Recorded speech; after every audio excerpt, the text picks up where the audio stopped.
Assalamualaikum warahmatullahi wabarakatuh. Salam sejahtera untuk kita semua. Om Swastiastu, Namo Buddhaya, salam kebajikan. Selamat sore semua teman-teman yang sudah bergabung dan menyaksikan acara ini. Sebuah kehormatan untuk saya, Suci Patia, bisa mengucapkan selamat datang untuk teman-teman semua dalam acara Kejar Mimpi Cerita untuk Masa Depan. Dan kali ini teman-teman temanya sangat menarik sekali. Kenapa nih? Karena temanya adalah perempuan berdaya, berani, berkarya. Yeay, wow. Di studio sudah ramai sekali nih tepuk tangannya karena semua semangat sekali yang ada di sini. Dan mudah-mudahan teman-teman yang menyaksikan dari rumah, mungkin dari kantor atau dari manapun teman-teman sekarang menyaksikan harus tetap semangat. Yang pastinya juga tetap harus sehat ya, karena sehat juga menjadi prioritas kita yang nomor satu. Karena hari ini aku mau ngajakin kalian semua berproduktif ria dan bertemu dengan narasumber yang hari ini kebetulan perempuan semua dan kebetulan juga hebat-hebat semuanya. Nah jadi pastinya ini akan menjadi acara yang sangat-sangat menginspirasi untuk kita semua. Jadi jangan lupa untuk ajak teman-temannya. Sekarang boleh kok di WA, kalian ajak teman-temannya, tetangganya, pokoknya semuanya untuk ngikutin acara ini. Karena buat kalian yang beruntung nih dan buat kalian yang ngikutin acara ini sampai dengan selesai, kalian bisa dapat kesempatan untuk mendapatkan minuman dan toast yaitu dari Cafe Sando Seraya. Dan ini hanya untuk 5 orang aja. Nah, jadi kalian pastikan ya kalau misalnya kalian ini akan menyaksikan acara ini sampai dengan selesai. Dan tentunya saya juga ingin berterima kasih kepada CIMB Niaga yang sudah menginisiasi acara pada hari ini sehingga saya punya kesempatan untuk bertemu dengan perempuan-perempuan hebat. Dan nanti narasumber kita yang dimana perempuan-perempuan hebat ini akan aku ajak diskusi dan akan memberikan banyak sekali insight, informasi, wawasan, pengalaman-pengalaman mereka. Dan mungkin nanti kita akan tanya ya, tips and tricks gimana sih caranya biar jadi perempuan yang hebat, berdaya, dan berani berkarya. Nah, tapi sebelum itu nih ya, aku juga mau ingetin sama kalian kalau misalnya nanti kalian mau menuliskan pertanyaan, silahkan gitu. Mungkin kalian nanti akan ada yang penasaran gitu ya, ada yang curious banget bahwa gimana sih caranya mungkin perjalanan mereka, perjalanan narasumber itu silahkan dituliskan pertanyaannya di kolom chat yang sudah disediakan. Dan alhamdulillah ya, hari ini kita diberikan kesempatan bertemu walaupun berbataskan dengan layar. Mudah-mudahan kalian tetap semangat dan tetap produktif. Kalau mau ambil kertas, mau catat-catat juga boleh sekali.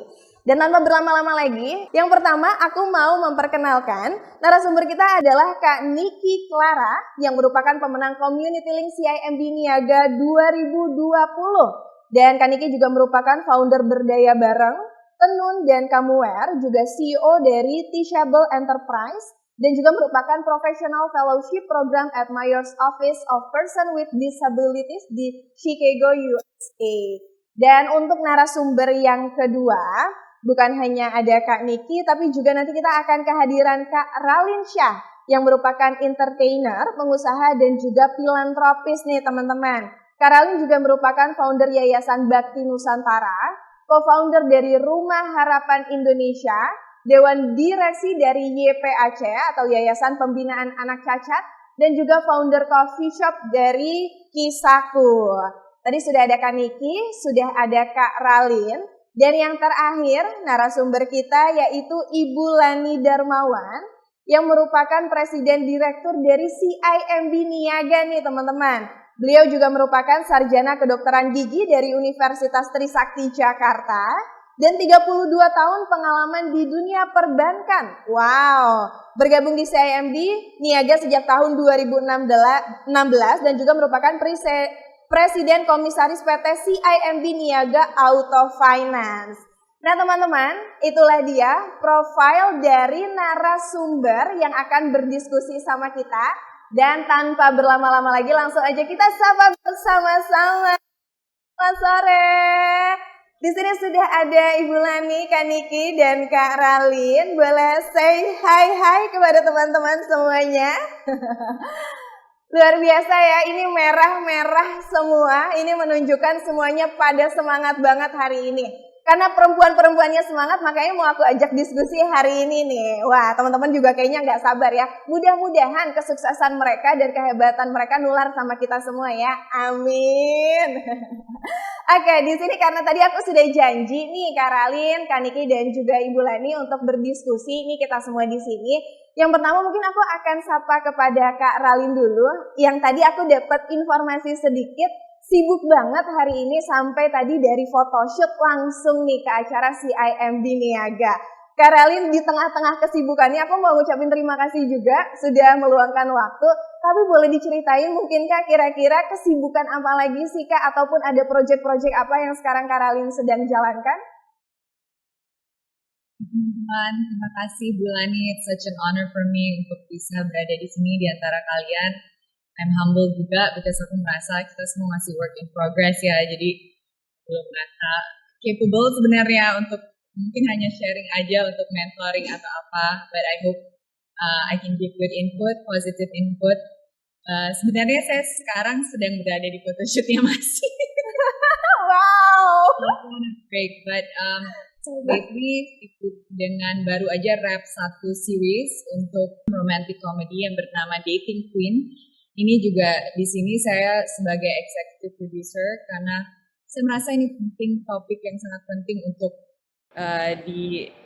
disajikan dengan cara yang komedik, Dating Queen, tentang online dating. Bagaimana perempuan bisa merasa lebih powerful lagi dengan tahu bahwa sebenarnya yang mau sama mereka itu banyak lewat online platform dan bagaimana mereka menjalani proses menyeleksi pasangan hidup. So I think it's gonna be an interesting project. Jadi saya sibuk dengan itu. Jadi ini baru saja balik ke Jakarta setelah 2 bulan syuting di Bali. Dan insya Allah akan sukses. Sekarang lagi photoshoot, interview, promo buat seriesnya yang akan keluar insya Allah setelah bulan puasa. Wow, Kak Ralin biasa mobilitasnya tinggi sekali ya. Keren banget. Aku kalau ngikutin media sosialnya Kak Ralin juga kadang nanti ada di Bali, ada di Jakarta, ntar ada di mana gitu. Itu energinya itu loh Kak yang kita butuh ya di zaman sekarang nih perempuan-perempuan ini harus berdaya. Nah tadi berarti dari project-project yang sudah Karalin bagikan tadi sedikit ada project seriesnya gitu ya, seriesnya berarti kan Karalin juga selain di dunia entertain, tadi kalau dari informasi yang aku dapat juga kan Karalin juga merupakan pembisnis juga, aktif juga, dan juga filantropi juga. Ini gimana Kak bisa punya energi sebesar itu dan bisa punya keinginan untuk melakukan banyak hal, apa Kak yang mendasari hal itu? Ya, jadi pertama-tama saya rasa keinginan itu yang penting ya, karena keinginan dan desire yang dari dalam yang benar-benar sesuatu yang kita ingin lakukan, di situ baru kita bisa berkomitmen dan menjalankan apapun hal-hal kecil yang bisa sampai ke situ itu dengan energi yang tidak terlalu berat, karena nggak ada beban, kita yang mau. So sometimes kalau misalnya aku lagi low energy atau saya capek, saya mengingatkan diri saya bahwa perspektifnya adalah I get to do it, bukan I have to do it. I get to do this, so why not do it well? Dan my business is very small. It's a coffee shop yang bernama Kisaku. I'm drinking out of the cup now, you can't see it. But I always wanted to have a coffee shop karena aku besar tuh nonton series Friends dan aku rasa kayak wow, aku banyak teman dan kayak kalau meeting kadang-kadang pusing mau ketemu di mana. Why don't I make my own coffee shop? And I really love branding. Jadi namanya itu Kisahku, itu sebenarnya my journey, tapi kita pengen lebih international lagi. So we found out the Japanese meaning of Kisaku tanpa hanya, yaitu it means positive, seeing with your eyes, seeing with your heart, warm, cheerful. Jadi itu semua personality traits yang saya rasa penting untuk business dan service oriented business seperti coffee shop seperti ini. Dan untuk filantropi memang it's really my passion. Sebelum aku jadi aktris, memang aku banyak membantu orang tua aku juga di bidang ini. Ayah aku tuh sangat-sangat passionate tentang ini. Mulai kita dari Medan, jadi mulai dari beasiswa. Waktu saya umur 14 tahun, pertama kali saya dikasih ayah saya project di Sumatera Utara yang bernama Aladin. Aladin seperti Genie itu.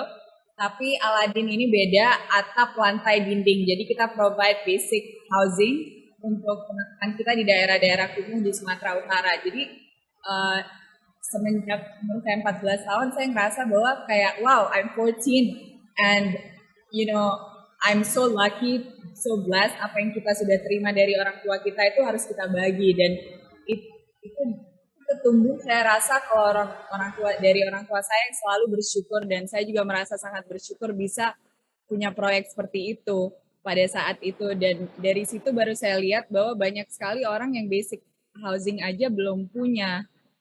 Jadi I just felt very lucky and I felt very blessed that aku bisa membantu mereka. Dan I think everything I do in my life, I mean every success, kita orang Islam kebetulan, jadi orang tua aku selalu bilang, Rasul tuh selalu bilang, sebaik-baiknya orang itu adalah orang yang berguna pada lingkungan dan orang di sekitarnya.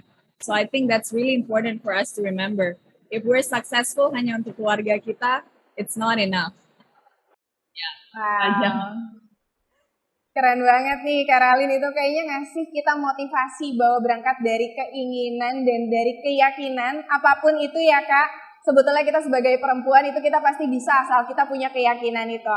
Nah sekarang saya mau beralih kepada Kak Niki. Kak Niki tadi Karalin sudah menjelaskan sedikit nih apa aja sih sebenarnya yang lagi dikerjain Karalin selama ini, dan juga apa sih yang mendasari Karalin itu bisa membuat berbagai macam proyek dan terjun di berbagai macam sektor gitu, baik di bisnis, entertainment, filantropis. Kalau dari Kak Niki sendiri gimana nih Kak? Proyek apa sih Kak sebetulnya yang sedang Kak Niki kerjakan sekarang, sampai kalau dari informasi yang aku dapatkan itu mendapatkan apresiasi dari Community Link CIMB Niaga.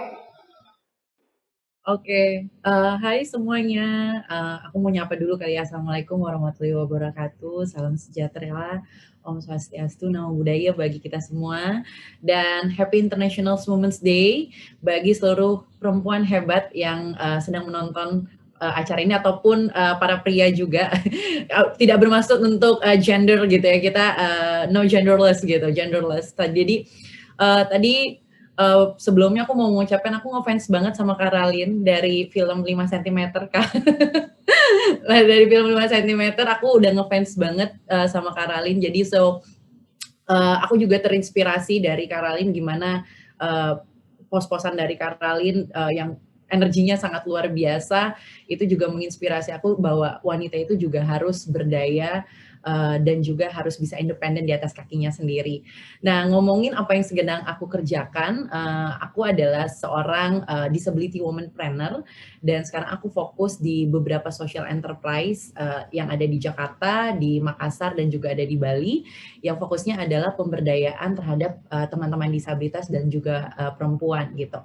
Kalau ditanya background-nya kenapa aku mulai social enterprise ini, itu mungkin aku bisa bilang itu start dari 2016 pada saat aku baru selesai master degree aku, dan in that moment I was realize bahwa sebagai seorang penyandang disabilitas dan wanita, dilahirkan sebagai seorang penyandang disabilitas dan perempuan di Indonesia is not an easy way gitu. Jadi apalagi aku dilahirkan di keluarga Indonesia Timur gitu ya, yang dimana sebenarnya patriarki itu masih patriarki lain itu masih sangat-sangat lumayan terlukis lah di keluarga besar gitu kan. Dan apalagi aku sebagai seorang penyandang disabilitas, jadi bullying, stigma, perspektif negatif itu pasti menempel banget dalam diriku gitu. Tetapi satu hal yang selalu mamaku tunjukkan, satu hal yang selalu almarhum papaku tunjukkan adalah apapun gender kita, apapun kekurangan kita, yang harus kita bisa tunjukkan adalah kelebihan kita gitu. Dan aku mau kasih lihat, mungkin bagi teman-teman kalau misalnya kalau online kan kita nggak kelihatan nih apa sih sebenarnya disabilitas aku. Jadi aku masih simpen my first prosthetic leg dari umur aku 1 tahun. Kelihatan nggak sih? Oke, kelihatan. Jadi ini aku masih koleksi semua prosthetic leg aku dari umur 1 tahun sampai sekarang gitu. Kalau sekarang warna-warni kalau misalnya teman-teman lihat di Instagram aku gitu. Dan satu hal yang ingin aku tunjukkan adalah bagaimana kita seorang perempuan, seorang disabilitas harus punya pemahaman bahwa limitation is only a mindset, bahwa apapun keterbatasan kita itu sebenarnya adalah suatu pikiran aja. Jadi sejatinya adalah seorang manusia itu bisa berdaya dan juga bisa memberdayakan orang lain. Itu adalah menurut aku fulfillment paling tertinggi lah. di dalam hidup aku. Jadi waktu itu di tahun 2016, I just learned about one of a Japanese words called ikigai. Dan saat itu aku mulai mencari sebenarnya apa sih ikigai aku di dalam hidup. What is the reason of being alive di dalam hidup aku. Dan momen itu di tahun 2016 aku mulai membangun social enterprise yang memang fokus terhadap pemberdayaan teman-teman disabilitas. Yang kita tahu bahwa penyandang disabilitas di Indonesia itu ada 23 juta atau sekitar 8,6% dari total populasi Indonesia, dan hanya sekitar 5%-nya aja yang baru bisa berdaya. Jadi ini bukan pekerjaan aku saja, tetapi adalah PR bersama. Dan aku sangat senang banget CMB Niaga sangat fokus. Sudah dari tahun 2018 kita bekerja sama untuk pemberdayaan teman-teman disabilitas, bukan hanya di Jakarta sampai ke Indonesia Timur, untuk menciptakan bagaimana meningkatkan awareness untuk Indonesia yang inklusif gitu. Aduh, Kak Niki keren banget sih dari barusan dari pemaparannya, jadi membuat kita percaya dan yakin kalau kita fokus sama kelebihan kita dan kita nggak fokus dengan kekurangan kita, semua juga kita bisa ya Kak. Tadi aku suka salah satu quotes dari Kak Niki, yaitu limitation is about mindset. Nah itu teman-teman dicatat ya. Nah Kak Niki, aku mau balik lagi nih ke project Kak Niki bersama Community Link CIMB Niaga. Itu bisa diceritain gak sih Kak, di mana momen Kak Niki mungkin dapat inspirasi ide tersebut gitu? Apakah mungkin ketika lagi jalan-jalan atau mungkin kayak lagi sedih, lagi galau? Nah momen itu tuh dari mana Kak bisa dapat inspirasi itu Kak? Ya, jadi ini awalnya sebenarnya diawali dari tahun 2017. Waktu itu aku sempat jalan ke Nepal gitu kan ya, dan di Nepal itu tuh ada tas di mana yang dibuatnya itu dari kain khas Nepal gitu. Nah, aku dari Indonesia Timur ketemu juga sama teman aku yang dari Indonesia Timur, dan kita berpikir wah seru juga ya kalau misalnya kain tenun yang ada di Indonesia Timur itu bisa dibuat daily goods gitu ya, yang bisa dipakai traveling, dan juga modelnya itu nyaman buat dipakai sama anak muda, karena kan on that time gitu kan kain-kain tenun itu dipakainya tuh atau dibuat jadi tas-tas yang hanya dikhususkan untuk ibu-ibu aja gitu. Nah karena aku adalah suka banget traveling, jadi balik ke daerah Makassar, berkunjung ke beberapa desa penenun gitu ya. Akhirnya aku mengembangkan tenun on that time gitu di tahun 2017. Nah, tetapi satu hal yang aku temui bahwa ternyata prevalensi jumlah penyandang disabilitas itu paling besar itu ada di Sulawesi Selatan gitu. Jadi bukan hanya wanita penenun saja, tetapi artisannya juga akhirnya kita hire teman-teman disabilitas. Akhirnya di tahun 2020 setelah tenun akhirnya berkembang, bisa melakukan ekspor on that time gitu ya, sebelum pandemik, karena setelah pas masa pandemik ekspornya berhenti.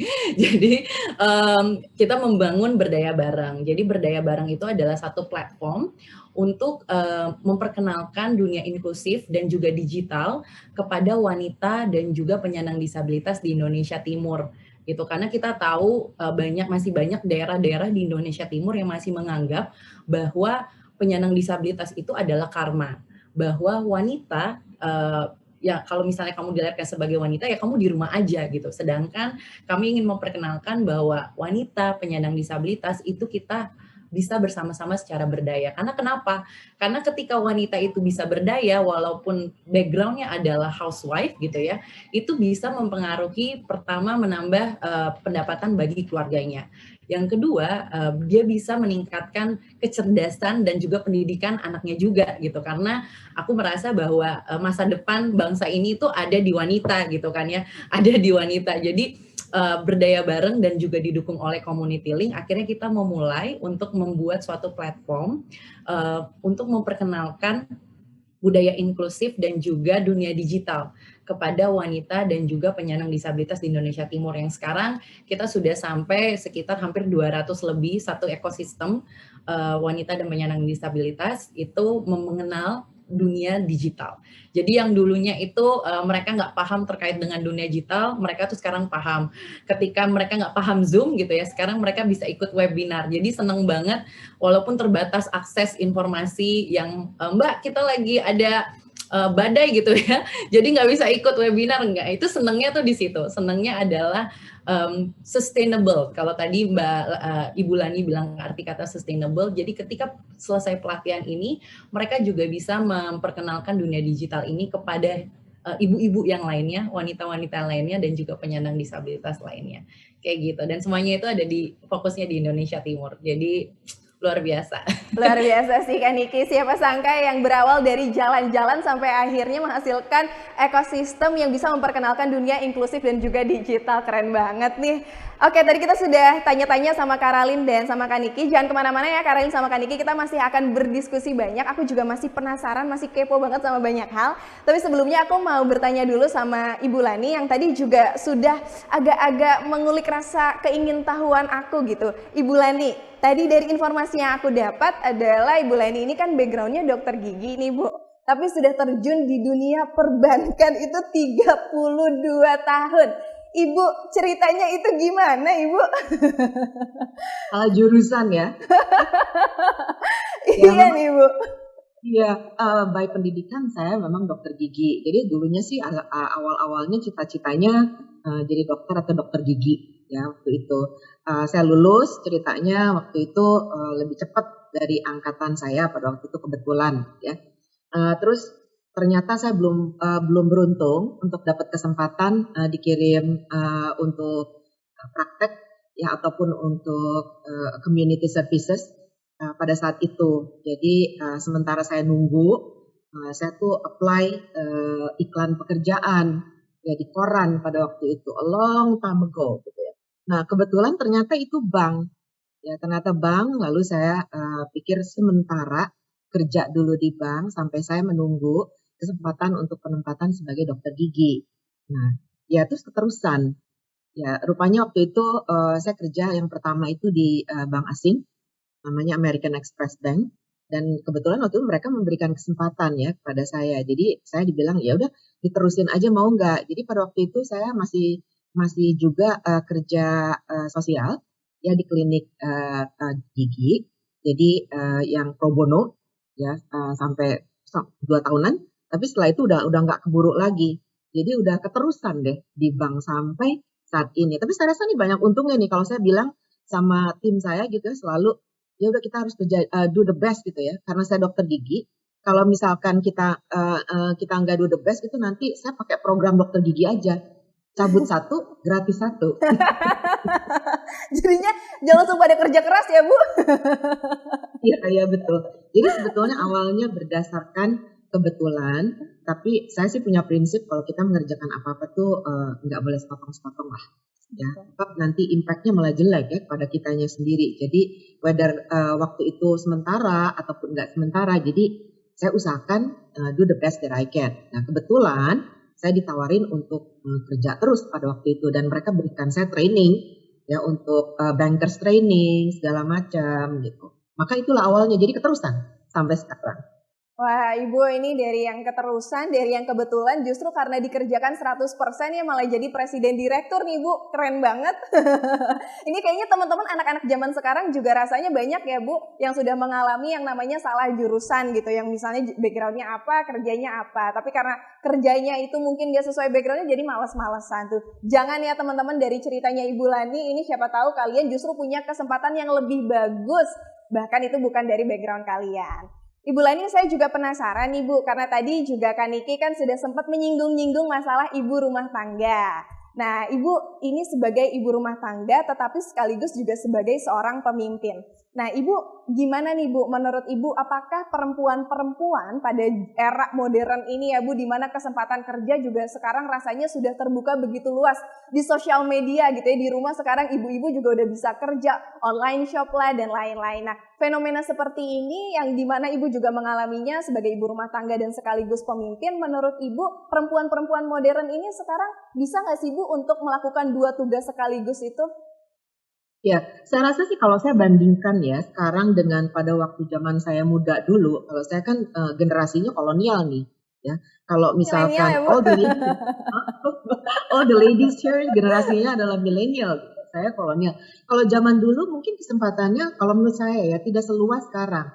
dengan begitu baiknya social media, digital processes, ya dari sisi solusi keuangan maupun non keuangan ya, kesempatan itu banyak sekali. Tapi saya juga ingin menghargai ya, bukan berarti bahwa sebagai ibu rumah tangga itu kurang maknanya dibandingkan dengan yang perempuan karir. Kalau menurut saya sama ya. Dan saya pernah ngebayangin, terus terang saya pernah berhenti bekerja 3 bulan pada waktu itu, ada rasa jenuh. Jadi saya ngobrolan dan suami saya bilang, kebenaran katanya, ya udah kamu cuti dulu aja. Saya cuti dulu 3 bulan, saya bingung loh 3 bulan. Jadi saya di situ saya bisa tahu, saya sangat menghargai ya bahwa perempuan-perempuan yang mengambil keputusan untuk menjadi ibu rumah tangga penuh. Kalau menurut saya itu juga satu hal yang sangat luar biasa ya, dan saya bisa merasakan pada waktu itu ya, ngurusin dari A, B, C, D ya, dan kayaknya hiruk pikuknya juga kita kalau di kantor ada hiruk pikuknya juga, di rumah ternyata juga sama juga gitu.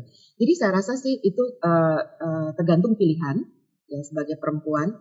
Namun memang kalau misalkan tujuan kita adalah untuk punya karir, ya seperti saya misalkan, saya memang dari dulu ingin punya karir karena awal-awalnya saya ingin punya duit sendiri, nggak mau diatur sama orang tua gitu ya kalau dulu ya. Jadi istilahnya gini, kalau saya bisa punya duit sendiri, terserah saya dong, dipakainya kemana, saya mau tabung kemana misalkan begitu. Jadi udah dari awal seperti itu, tetapi saya juga percaya nggak ada satu orang pun yang sempurna. Jadi kalau misalkan sekarang sejak zaman saya muda, saya sebagai mamah juga gitu, sebagai ibu, kemudian juga istri juga nggak boleh dilupakan gitu. Terus kemudian juga punya karir, tetapi pasti ada saja ya beberapa hal yang kita harus compromise.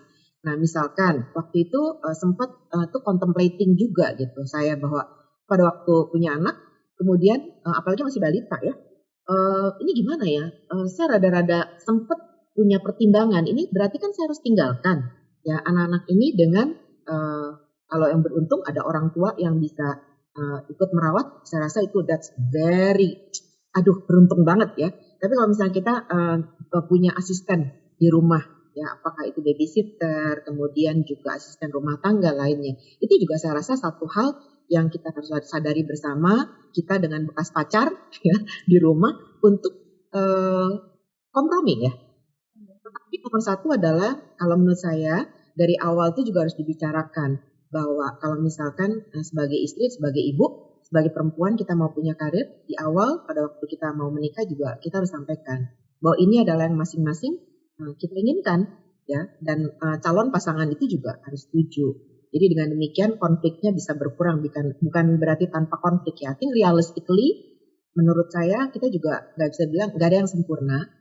Saya juga merasa pada waktu itu apakah akan lebih baik gitu ya apabila saya 100% di rumah dan jadi tutor anak-anak gitu ya dibandingkan dengan anak-anak lebih banyak di sekolah daripada misalnya di rumah. Tapi saya pikir satu hal untuk teman-teman para perempuan di luar sana, begitu kita mengambil keputusan, kita nggak boleh merasa bersalah. Nah, sejauh bahwa kita memang melakukan hal yang benar dan itu adalah keputusan yang diambil. Dan teman hidup kita juga termasuk keluarga juga tahu ya, jadi udah ada deal dari awal, jadi nggak kaget-kaget gitu ya di tengah-tengah. Saya rasa pede aja. Dan kita harus bisa kejar. Nah sekarang dengan social media yang bagus sekali, terus pendidikan juga bisa kita ambil dari mana-mana ya. Seminar-seminar juga banyak, sharing session juga banyak dari usaha lah, dari profesional, spesialis, termasuk dari Kejar Mimpi ya. Kita juga di platform Kejar Mimpi Syahim Biniaga, kami kan juga punya banyak ya pelatihan-pelatihan yang bisa didapat gratis dan sebagainya. Terus saya rasa para ibu, para perempuan di sana yang mau punya penghasilan lagi sendiri gitu ya, bukan hanya yang misalkan pembagian gitu dari penghasilan keluarga dan suami, itu juga sangat terbuka saat ini. Ya, jadi begitu anak-anak kita mulai besar, ya waktu dia sekolah kita juga bisa produktif. Jadi saya rasa saya sih ingin sekali encourage ya para perempuan Indonesia yang memang punya pilihan untuk punya karir, untuk punya profesi di luar sebagai ibu rumah tangga. Saya rasa wah itu sih saya sih sangat mendukung sekali dan menurut saya itu bisa. Oke Bu, berarti jadi statement-statement tentang kalau perempuan itu harus di rumah aja udah jadul ya Bu, basi ya Bu ya. Sekarang namanya perempuan itu punya pilihan. Nah, rasanya yang di rumah nih, yang ibu rumah tangga sekaligus kerja tadi nyimak banget nih Bu kayaknya. Banyak nyatetnya nih. Kompromi. Oke, dicatat. Nah, itu jadi ya teman-teman sekarang jangan rendah diri, harus percaya diri. Tadi yang sudah disampaikan oleh Ibu Lani, perempuan punya pilihan mau berumah tangga ataupun berkarir, semuanya keputusannya tetap ada di tangan kalian. Gitu, jadi nggak boleh lagi insecure, merasa nggak punya kapabilitas diri, itu nggak boleh. Tadi sudah dikasih motivasi tuh sama Bu Lani, hebat banget. Oke Ibu, kita akan berdiskusi lagi, tapi saya juga penasaran nih sama Karalin lagi, karena tadi kita sudah ngomongin masalah perempuan, dan tadi juga Ibu Lani juga sudah menyampaikan bahwa perempuan itu punya pilihan. Nah, kalau dari pernyataan Ibu Lani tadi, saya mau minta pendapatnya dari Karalin. Mungkin mau menanggapi, dan sekaligus saya mau tanya nih, menurut Karalin sendiri, kalau perempuan itu sebetulnya bisa nggak sih Kak menjadi penggerak perubahan? Karena banyak yang masih merasa bahwa perempuan itu kayaknya nggak punya kapabilitas gitu menjadi agent of change. I think perempuan punya kapasitas jadi agent of change itu yang paling besar adalah sebagai role sebagai ibu. Karena sebagai ibu, kita itu benar-benar menjadi guru pertama daripada seorang anak, di mana anak itu mungkin bisa jadi agent of change, tapi kita juga semakin kita growing into our own, semakin kita update knowledge kita, semakin kita menjadi wise, menjadi bijaksana, itu semua contoh-contoh yang kita berikan pada anak kita, itu udah mulai menjadi agent of change. Jadi, you don't have to be a philanthropist because charity starts at home. And charity is not always money, it's not always energy, it's also, charity is also the love you give to your children, the attention you give to your husband. Aku tuh nggak pernah menganggap rendah ibu rumah tangga, karena saya bisa melihat sendiri, saya dibesarkan oleh ibu rumah tangga yang sangat-sangat loyal, sangat-sangat dedicated, selalu ingin mengupgrade pendidikannya, selalu ingin mengupgrade wisdomnya, mengajarkan saya banyak hal dengan dia bertumbuh besar juga. Kebetulan ibu saya itu nikahnya umurnya 21 dan tidak pernah punya karir yang besar, baru first jobber gitu, udah dinikahin sama ayah saya. Jadi banyak pemikiran-pemikiran dia atau hal-hal yang dia rasa penting dan dia ingin lakukan yang dia belum bisa, dia tuh banyak mengutarakannya ke saya. Dan jadi saya besar dengan ibu yang rumah tangga tapi tidak mendikte saya untuk menjadi ibu rumah tangga. She always told me that you can be anything you want to be, but do it well. Seperti kata Ibu Lani tadi, kalau melakukan sesuatu itu kita harus melakukannya dengan sepenuh hati. Jadi agent of change atau jadi apapun itu, sebenarnya yang paling penting adalah waktu dan energi yang kita tempatkan pada hal itu. Sekecil apapun itu, biarpun kita cuma punya warung, atau kita hanya punya suami dan belum dikaruniakan anak, saya nggak pernah menghakimi orang, karena intensitas atau involvement kita atau keberikutan kita dalam hal itu yang paling penting. Jadi bukan berarti kita ngelakuin 10 hal itu kita orang yang hebat. Aku nggak ngerasa itu sama sekali. Dengan beriring dengan waktu dan aku banyak kenal orang dan aku juga melihat kekurangan aku sendiri. Yang orang-orang yang paling hebat itu adalah orang-orang yang melakukan sesuatu itu dengan banyak involvement, mengikut sertakan hatinya, jiwanya, semua di sesuatu. Makanya sekarang misalnya aku mau ngambil project atau mengambil kerjaan baru, saya selalu kayak meditasi dulu atau berdoa, bisa nggak saya naruh hati, jiwa, raga saya. Dan makanya mungkin banyak orang yang sering nanya kayak, Lalinsya kok nggak nikah-nikah sih? Because I don't think dalam kapasitas saya sebagai manusia biasa ini, saya bisa menaruh involvement yang besar di state itu gitu. Bukan saya rasa itu nggak penting, bukan saya rasa di masa depan saya nggak bisa, tapi untuk masa sekarang itu kayaknya buat saya sendiri lumayan selfish untuk calon suami saya, untuk saya berkomitmen menjadi seorang istri, dan saya juga belum ketemu partner yang bisa mengerti itu. Banyak sekali teman-teman yang saya temui sebenarnya ingin mendominasi juga kadang-kadang, karena kita sebagai aktris, we attract a certain type of male, and the males are usually alpha males, and they're always trying to move me to be someone else. And to be honest, I think aku juga masih belajar ya, aku tuh siapa, dan aku tuh bisa nge-add value kepada community aku bagaimana, ke keluarga aku bagaimana. Jadi alhamdulillah orang tua aku nggak pernah komplain, but I think agent of change starts at home, starts with you. And the biggest agent of change, I think, are women, because with the empowerment of women, dengan pemberdayaan wanita, secara statistik kita tuh jauh lebih banyak wanita dari lelaki. Jadi kalau kita semua bisa diberdayakan dan kita semua bisa dididik dengan baik, bukan hanya secara akademis, tapi secara moral, secara intuitif, we can all be agents of change, because we have the skill di mana laki-laki yang nggak punya. Kayak some things women can do is like so much better than men, I think. Wow, jadi punya perspektif baru nih ya dari penjelasan Karalin, utamanya tentang bagaimana perempuan itu bisa menjadi agent of change itu justru dalam berbagai macam cara, gak harus dengan hal-hal besar, tapi dari hal-hal kecil asal itu dilakukan dengan hati, seperti kasih sayang dari orang tua terhadap anak, itu juga bisa menjadi salah satu cara untuk menjadi agen perubahan gitu. Nah, kalau Karalin tadi, karena tadi di penjelasannya itu sempat singgung-singgung tentang pemberdayaan perempuan. Nah, boleh nggak sih Kak di-share sebetulnya, karena Karalin juga punya concern yang lebih nih terhadap filantropis, upaya-upaya apa aja sih yang sudah Karalin lakukan untuk pemberdayaan masyarakat, terutamanya perempuan, Karalin? Kalau untuk saya sendiri, personally, menjadi founder dari Rumah Harapan, di mana kita membantu anak-anak di bawah umur 17 tahun untuk itu rumah singgah untuk anak-anak di bawah 16 tahun yang terminally ill atau penyandang sakit ya keras, juga beberapa disabilitas. Saya bisa melihat lewat Rumah Harapan ini bahwa banyak ibu-ibu sebenarnya lagi struggling dengan keadaan ekonomi, belum lagi anaknya sakit di luar kontrol mereka, dan mereka nggak punya wadah apabila mereka berobat di kota untuk bisa tinggal, untuk bisa merawat anaknya, untuk anaknya, dan mereka juga punya teman bicara, lawan bicara, nutrisi yang baik selama treatment. Karena anak-anak ini mereka treatmentnya di kota dengan BPJS kelas 3, dan biasanya kan treatmentnya outpatient, jadi they have nowhere to stay. So from there, I think the women that I meet there as mothers, I empathize with them, and we try our best untuk bisa mendidik mereka merawat anaknya lebih baik. Kita kasih edukasi nutrisi, bagaimana setelah sakit ini, bagaimana mereka bisa membuat makanan-makanan yang lebih sehat, yang bisa contribute untuk healing anak-anak mereka. Jadi lebih ke healing anak-anak yang sakit.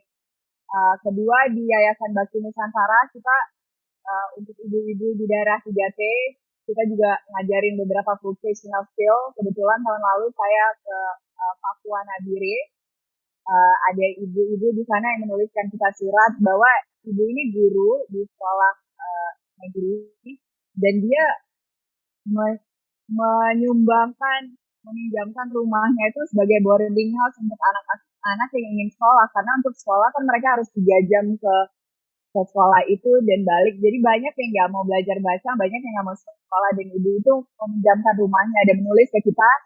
Jadi kita build boarding house, dan boarding house itu juga mempekerjakan beberapa wanita untuk membantu anak-anak itu. Lebih dari itu kita bantu training guru-gurunya juga banyak yang wanita kebanyakan. So I think there's a few things that I'm doing, maybe directly not empowering women in a digital way misalnya.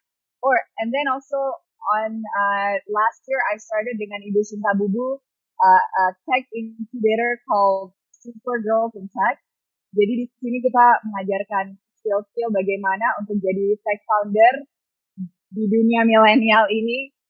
Skill-skillnya, tools-toolsnya, mentoring program, dan juga fund, di mana mereka bisa masuk ke dalam program ini, dan 20 kandidat akan diberikan chance untuk bisa dapat funding dari sponsor-sponsor kita. So that has been really, I forgot about that because it's so new, but me and Ibu Cinta Bubu are doing Super Girls in Tech, and then we're going to do one for women as well. She's been doing it for 4 or 5 years, so I'm joining her, but the Super Girls in Tech, alhamdulillah sukses. Last year aku bisa bawa sponsor-sponsor lain juga yang membantu aku. Aku tuh orangnya nggak terlalu technology savvy, but what I can say is I have learned a lot from these Super Girls in Tech, and I can see that this is the next wave. Because sebenarnya women-led tech companies, it's like 36% more optimized than male-led companies. Tapi fundingnya across the board in the world cuma 2% compared to guys. So guy tech founders get like funding at the startup stage 98%, and we only get 2% out of all the big VCs. So I think like kenapa? Padahal kita secara statistik optimize. So there is a stigma. I think men still kind of don't trust that women can run things, and I think it's quite sad. But for me, communication itu, okay, this is aku kayaknya ngobrolnya terlalu banyak, but for me communication ada formatnya. Jadi cerita, fakta itu hal-hal yang terkait dengan nomor, hal-hal yang benar-benar terjadi. Story itu emosi atau cerita personal yang kita punya tentang fakta itu. Dan emosi, dan so fact, story, emosi kita terhadap cerita itu, dan baru perubahannya. Nah, banyak fakta-fakta ini yang story-nya itu, kenapa story-nya harus cerita yang perspektifnya dari kacamata cowok gitu, atau laki-laki. Saya rasa itu yang perlu dirubah sih di dunia. Karena secara fakta itu wanita jauh lebih optimal dan sebenarnya jauh lebih bekerja dengan hati dan dengan rasa. Jadi itu penting because we're working with humans, we're working with emotions, we're working with things like that. But the funding, the money, the fact is also that we're not being supported. And I think that's what we need to talk about, bahwa kenapa kita nggak disupport. Karena seperti Ibu Sri Mulyani, dia adalah seorang yang kapasitas financialnya itu world class. Dan kalau kita bisa support anak-anak perempuan Indonesia dengan pendidikan yang benar, dengan mindset yang benar, dengan keberanian berkarya yang benar, saya rasa banyak lagi Sri Mulyani yang masih di bangku SD sekarang yang harus kita inspirasi untuk ke depan maju dan bisa benar-benar berkompetisi di dunia global dalam apapun, dalam segala bidang, mau tech, mau itu healing, mau itu wellness, mau itu entertainment. Saya sangat percaya itu. Oke, langsung aja aku akan ke Kak Niki. Kak Niki, barusan Kak Ralin udah menjelaskan banyak hal tentang upaya-upaya yang sudah dilakukan oleh Kak Ralin dalam upaya pemberdayaan masyarakat, utamanya perempuan. Keren banget ya pengalaman-pengalamannya. Tadi juga aku banyak hal yang baru tahu sebetulnya ya. Jadi tadi kaya sekali akan informasi. Dan karena tadi berangkat dari pengalaman Kak Ralin, saya juga jadi penasaran. Kak Niki sendiri punya pengalaman berharga nggak Kak selama ikut community link itu? Mungkin ada hal-hal yang sangat-sangat berkesan sampai dengan hari ini. Ya, jadi pada saat mengikuti program community link, menurut saya itu banyak banget manfaatnya. Karena kan program community link itu satu program yang cukup holistik ya. Yang holistik bukan cukup, yang holistik karena bukan hanya mempertemukan para pemenang-pemenang community link dan juga diberikan mentorship gitu ya dari awal program sampai dengan akhir program, bahkan kita bisa mengevaluasinya itu seperti apa gitu. Jadi mentor-mentor dan juga internal CMB itu sangat mendukung banget terkait dengan bagaimana kita meningkatkan social enterprise atau program yang kita yang kita tawarkan dan yang kita ingin bina, yang ingin kita kembangkan bersama dengan CMB Niaga gitu. Jadi menurut aku banyak hal-hal yang akhirnya aku ketemu suatu hal yang baru, bertemu dengan juga link-link yang baru gitu ya, bukan hanya dengan mentor saja, tetapi juga internal CMB Niaga. Dan satu hal sebenarnya kalau kita mau membicarakan terkait dengan sustainability gitu ya, di social enterprise itu harus tercipta namanya kolaborasi yang pentahelix gitu. Dan community link juga membantu bagaimana terciptanya kolaborasi yang pentahelix tadi. Bukan hanya dari pihak komunitas saja, tetapi ada dukungan juga dari pemerintah, ada dukungan juga dari media, ada dukungan juga dari akademisi, dan juga dari pihak swasta. Jadi ketika kita membicarakan bagaimana pemberdayaan itu bisa sustain, nah ketika program ini berakhir, program ini akan dilanjutkan ketika adanya kolaborasi pentahelix tadi gitu. Jadi aku senang banget pengalaman program selama 1 tahun dengan community link di tahun 2020 karena aku merasakan banyak manfaatnya dan juga beneficiaries atau penerima manfaat baik itu teman-teman penyandang disabilitas dan juga perempuan di Indonesia Timur juga merasakan manfaatnya. Jadi itu pengalamannya ya Kak yang berkesan dan itu pengalaman berharga yang didapatkan selama ikut community link. Kalau berdayabareng.com sendiri Kak, kira-kira nih ke depannya udah ada gambaran nggak? Kak Niki kira-kira mau melakukan apa, tujuannya apa gitu? Dan kira-kira goals terdekatnya mungkin di tahun ini itu seperti apa Kak? Jadi dayabareng.com ini kan memang satu platform yang cukup aksesibel, yang aksesibilitasnya kita perhatikan karena banyak dari aplikasi-aplikasi yang sebenarnya itu kurang memperhatikan aksesibilitas. Apa maksudnya kurang memperhatikan aksesibilitas? Jadi banyak aplikasi itu tidak bisa diakses oleh teman-teman tunanetra karena secara back-end-nya mungkin itu tidak bisa digunakan atau tidak memperhatikan bagaimana aplikasi ini di-build itu untuk bisa digunakan oleh teman tunanetra. Itu yang pertama. Mungkin aku menggantung dari dalam jangka waktu dekat berdaya bareng itu ini masih terus meningkatkan, melanjutkan pelatihan kepada 200 lebih penyandang disabilitas dan juga perempuan di Indonesia Timur terkait dengan pengenalan ilmu-ilmu digital. Jadi di lewat platform berdaya bareng ini kita juga memperkenalkan bagaimana penggunaan digital di dalam kehidupan sehari-hari dan juga bisa menjadi tambahan pendapatan bagi para peserta. Gitu. Itu jangka pendeknya. Jangka panjangnya adalah karena sekarang kita masih baru merambah di beberapa kota di Indonesia, di daerah Sulawesi Selatan dan Sulawesi Barat, harapannya adalah platform ini juga bisa digunakan di seluruh Indonesia. Bukan hanya di Indonesia Timur, tapi juga bisa di daerah-daerah lainnya yang mungkin belum mendapatkan aksesibilitas terkait dengan platform yang aksesibel dan memiliki pemahaman peningkatan terkait dengan kemampuan digital. Jadi satu hal yang saya usung ketika kita membuat berdaya bareng ini adalah penciptaan ekosistem yang komprehensif gitu. Jadi kan kalau misalnya sekarang itu platform-platform setelah belajar itu selesai gitu ya, tetapi di berdaya bareng ini teman-teman itu masih bisa 24x7 jam bertanya sama mentornya sama fasilitatornya. Jadi banyak hal-hal lucu yang kita temui gitu ya dari ada ibu-ibu gitu yang dulunya gak bisa menggunakan Instagram untuk menjual barangnya, sekarang itu bisa, bahkan dia bikin TikTok live gitu. Jadi a lot of things it's not a funny tapi is a really blessed ketika aku dan tim membangun platform ini. Karena apa? Karena manfaat yang dirasakan itu bukan secara internal saja, tetapi rasa manfaatnya itu juga diucapkan, diperlihatkan oleh para peserta. Bukan hanya dari segi kemampuan mereka yang meningkat, tapi puji Tuhannya, alhamdulillahnya adalah juga bisa membantu mereka memahami, menyiapkan mereka untuk menjadi masyarakat yang digitally ready. Karena kita tahu bahwa di tahun 2045 Indonesia lagi dibawa ke bagaimana masyarakatnya paham secara digital ekonomi. Dan aku berharap bahwa berdaya bareng itu adalah menjadi salah satu platform yang membantu untuk mengarah menciptakan masyarakat yang digital ekonomi. Gitu.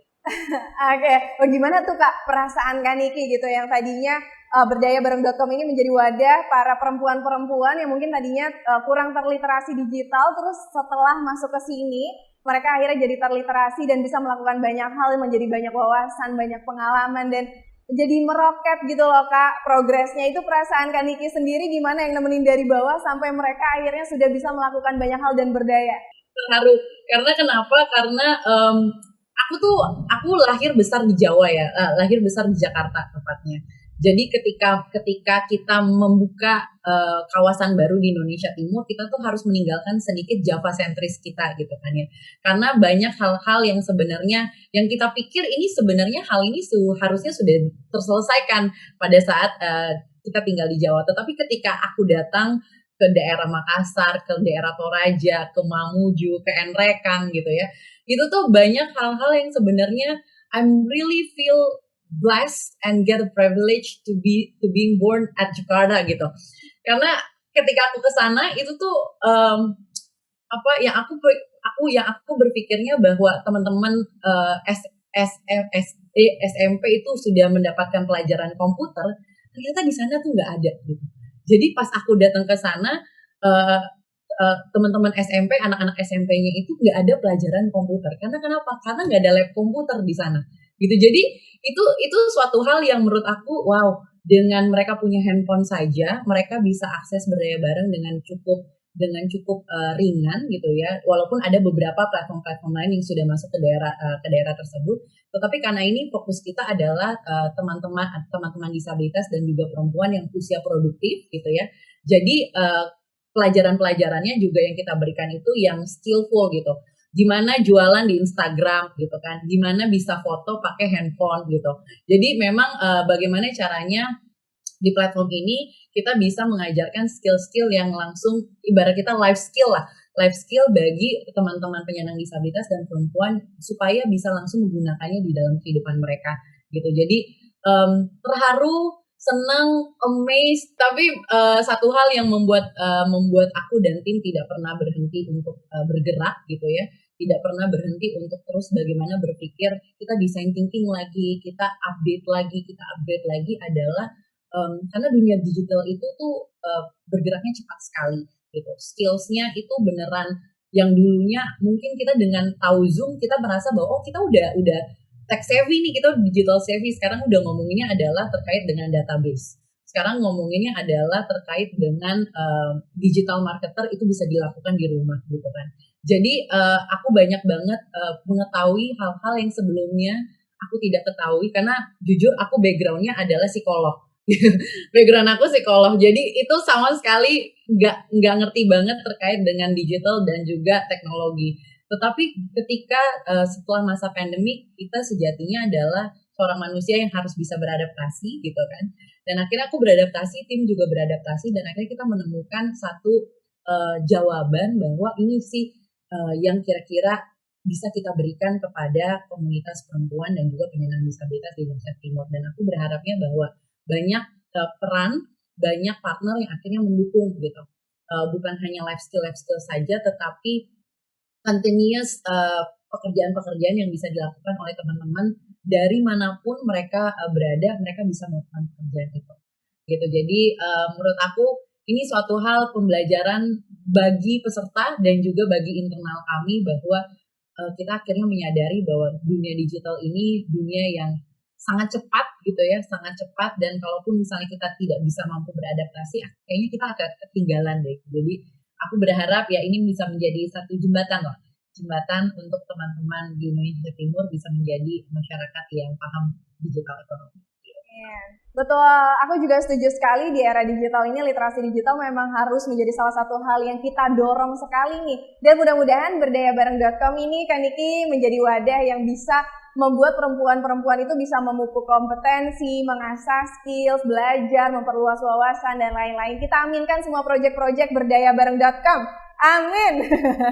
Amin. Nah, tadi kita sudah mendengarkan kira-kira next step-nya yang akan dilakukan oleh berdayabareng.com itu apa. Nah, sekarang saya mau tanya dari sisi CIMB Niaga nih. Dari Ibu Lani sendiri, Ibu kalau CIMB Niaga punya program khusus nggak Bu terkait pemberdayaan perempuan ini? Jadi saya sih amazed sekali ya tadi yang sudah disampaikan oleh Mbak Ralin dan juga Mbak Niki. Sebetulnya saya juga sadar mungkin banyak sekali yang bisa kita lakukan bersama ya. Sebab kalau dari sisi bank, mungkin pengetahuan kembali lagi. Saya setuju, sama saya sendiri belum pernah sampai ke pelosok yang sedemikian dalam gitu ya. Dan ternyata banyak hal yang kita bisa temukan yang sebetulnya kita bisa betul-betul berguna ya. Jadi bukan cuma program sesaat, tetapi keberlanjutannya itu bisa dirasakan. Nah, saya rasa untuk CIMB Niaga mungkin partnering dengan teman-teman kayak Mbak Ralin, Mbak Niki itu mungkin kita bisa lanjutkan and let's see what we can do together ya. Nah, tetapi kalau untuk di CIMB Niaga sendiri saat ini diversity and inclusion itu kita jalankan betul. Jadi sebetulnya enggak ada tuh pembedaan ya, treatment ya antara perempuan dengan lelaki sejauh masing-masing punya, ini lebih ke arah ke individual ya, mengenai performance-nya lah, dan ternyata yang paling penting juga adalah aspirasi. Tadi saya juga senang nih sama satu kata bahwa sebetulnya limitation is only a mindset. Very very true. Jadi itu kita di sini mau perempuan mau laki ya, siapa yang mau punya aspirasi lebih dan mau mengasah kemampuannya, mau belajar, pasti difasilitasi. Dan betul kalau kita lihat dari data sendiri, staf CIMB Niaga itu lebih dari 50% itu perempuan. Ya, kemudian, nah mungkin satu hal yang dalam beberapa tahun terakhir itu improvementnya lumayan baik, itu adalah memang percentage ya perempuan di dalam kepemimpinan juga makin naik terus ya kalau kita lihat dari data. Jadi again diversity and inclusion di kami itu dijalankan dengan penuh. Jadi tidak ada pembedaan misalkan oh ini bagus nih sama tapi karena dia perempuan kemudian oh deh jangan dulu laki duluan. Definitely not. Bahkan boleh saya sampaikan kami inginkan banyak sekali women leaders dan juga women specialist di dalam organisasi CIMB ya, CIMB Niaga dan juga termasuk CIMB secara regional. Saat ini kalau kita lihat dari komposisi aja, misalkan di top management lah ya, di board ya ataupun di board of commissaries ya, dari komisaris sendiri pun lebih dari 3% itu adalah perempuan. Sementara kalau kita lihat di dunia finansial jumlah perempuan dan percentage dari perempuan itu relatively kecil ya. Jadi masih mungkin masih di bawah 10% saat ini. Jadi tetapi ini sudah juga bisa dibuktikan bahwa sebetulnya tidak ada perbedaan kemampuan. Teman-teman semua nih, I can really, assure you on that gitu. Nah, tinggal isinya adalah mau atau enggak. Jadi hanya masalah pilihan aja sih. Jadi dan kami terus memberikan pemberdayaan ya kepada tim. Kemudian kalau dari sisi program sendiri, salah satunya adalah di community link. Kemudian di Kejar Mimpi juga kami akan terus untuk memperkaya berbagai jenis pelatihan maupun konsultasi dan mungkin di sini adalah Mbak Ralin, kemudian Mbak Niki juga saya rasa bisa memberikan contoh ya kepada anggota dari Kejar Mimpi dan community dari Kejar Mimpi sebab kalau kita lihat rentang usianya tuh dari yang muda bahkan kayaknya ada yang anak SMA juga ya, dan juga sampai ke ibu-ibu. Dan menurut saya pemberdayaan berikutnya dari sisi digitalisasi. CIMB Niaga sendiri bisa diakses dari mana-mana. Dan tentu saja saya juga kalau berbicara dengan pemerintah, yang diperlukan adalah akses terhadap komunikasi, terhadap koneksi, dimanapun juga sejauh itu sudah ada. Ya. Akses perbankan terhadap termasuk CIMB Niaga itu bisa diakses dari mana saja. Ya, Kejar Mimpi juga bisa dari mana saja. Nah, semoga ke depannya ini yang kita ingin lanjutkan. Nah, mengenai program yang secara realisasi sudah berjalan, terutama yang untuk pemberdayaan perempuan, itu banyak sekali. Ada beberapa yang sudah kita lakukan sebagian ada yang di Flores, ya, di Lombok.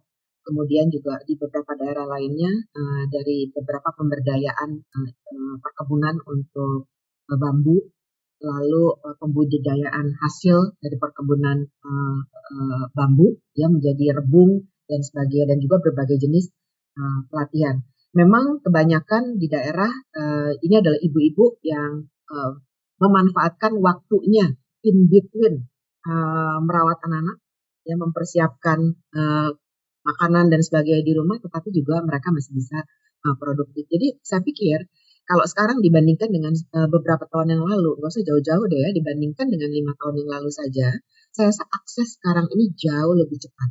Data mengatakan bahwa penetration rate of smartphone di Indonesia itu salah satu yang tertinggi, bareng dengan Filipina.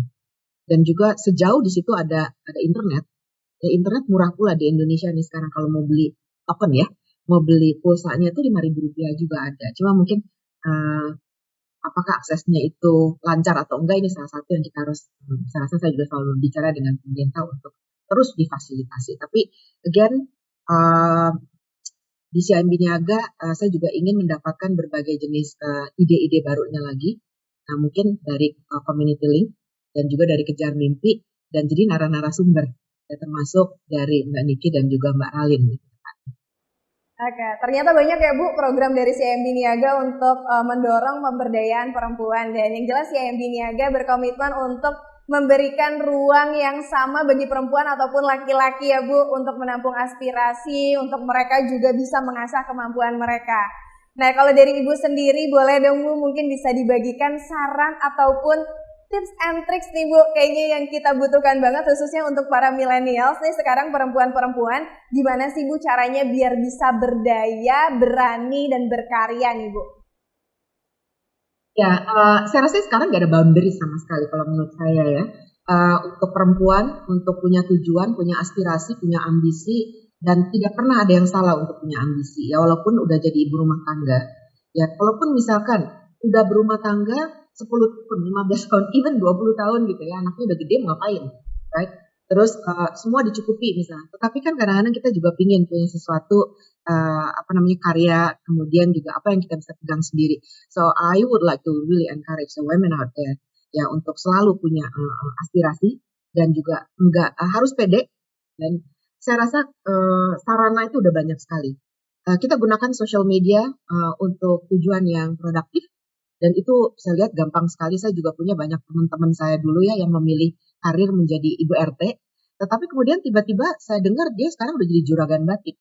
Ya terus saya tanya, oh bukannya waktu itu kamu tuh kan milih jadi ibu RT aja gitu ya, saat waktu itu suaminya keberatan dia bekerja. Dia bilang, loh sekarang kan saya nggak perlu lagi bekerja untuk keluar rumah kan, jadi misalkan cuma sebulan sekali sourcing batik ya, dari mana-mana pun juga, dan dia bisa dapetin tuh di rumahnya satu kamar tuh jadiin tempat untuk stok batik, and she's very successful.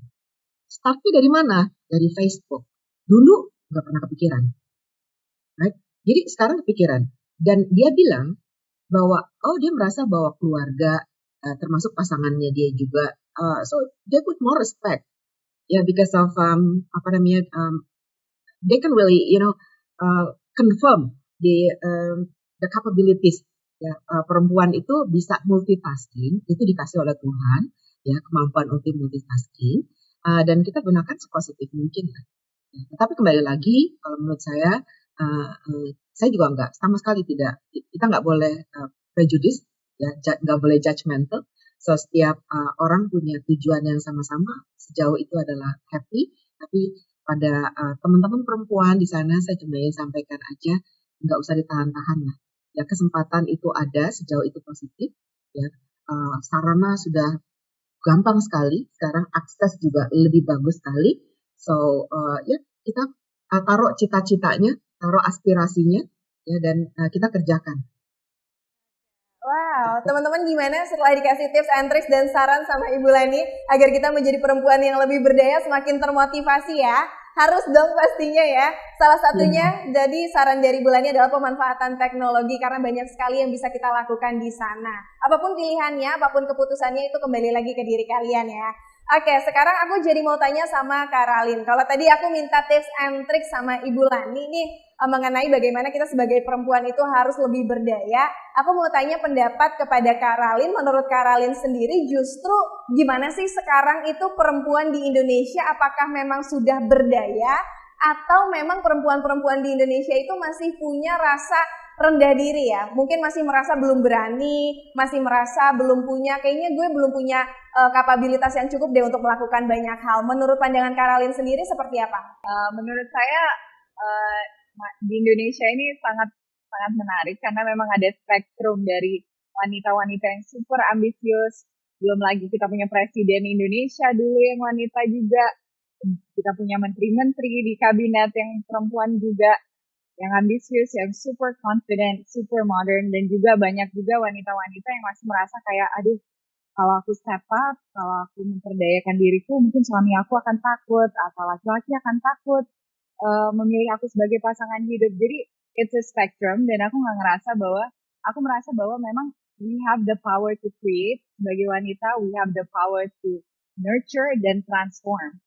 So it's just how we want to transform. I always say kayak aku nggak percaya bahwa satu pilihan itu lebih baik dari yang satu lagi. Tapi yang saya percaya adalah lebih banyak kita memperdayakan diri kita sendiri, itu kita lebih banyak opsi, lebih banyak pilihan. Jadi kalau kita memang akhirnya ingin menjadi ibu rumah tangga, itu sebuah pilihan.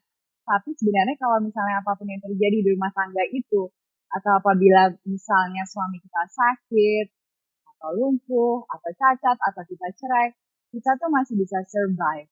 Karena at the end of the day, mau orang bilang apa, commercial value of a woman is also value of a woman. Bagaimana mereka bisa add value, bisa kerja, bisa mencari nafkah, itu juga buat mereka dan buat anak-anak mereka, dan juga buat ketenangan batin suaminya juga. Jadi jangan kita ngerasa bahwa kalau kita ambisius, berarti suami kita akan minder misalnya it's also all about mindset and how you grow as a couple. Okay, I think for me personally, I have no problem with teman-teman saya yang ingin menikah muda dan mereka tuh mindsetnya adalah aku ingin nikah, punya anak, punya suami. I have no problem with that.